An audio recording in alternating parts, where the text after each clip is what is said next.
Technology revives the written word. Young people these days are exposed to an almost constant stream of the written word.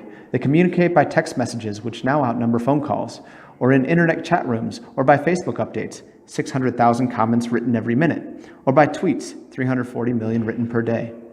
When I was a lad in the 1980s, we communicated by landline phone and we watched television. I never wrote a single word to anybody my own age, except perhaps to pass notes in class when I was bored. The internet and the mobile phone have changed all that, and put an unprecedented new emphasis on the written word, despite all the predictions that new technology would be the death of it. Written words are important now. Everything, especially for the young, depends on them. Online chatting and searching, profiles and homepages, messaging and emailing all depend on writing, and writing quickly. There is no time now for pondering the right phrase or planning the best way to say something before you make that phone call. That text and that email and that mail demand an instant response. Communications have become shorter and more concise, more like epigrams than old-fashioned letters put in the post. Whether communications have actually become clearer or less ambiguous or more subject to misunderstanding is another matter.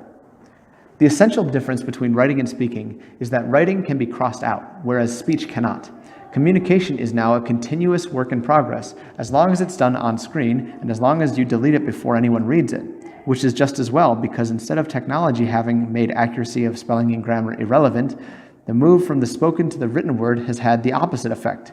We judge accuracy severely, whether it be a romantic message or a job application, and are unimpressed by people who don't know how to use apostrophes or that definitely is spelt with an I. Glancing around the internet, you can find examples of terrible English, but you'll also find an astonishing number of corrections.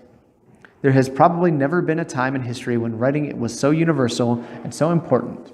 Books on the English language, even books on punctuation, can now top the bestseller lists. The decay of language and the disappearance of poetry and printed books because of texting and tweeting, the self-love of Facebook, the rise of ebooks were prophesized until very recently. But no more. Words are surging around and across the world in an extraordinary, unstoppable blizzard, written and read on a scale that is quite mind-boggling. Today, the Philippines holds the record for texting, 27 per user per day. In Scandinavia, more than 85% of the population communicates by text. Some 294 billion email messages are sent every day, or 2.8 million per second.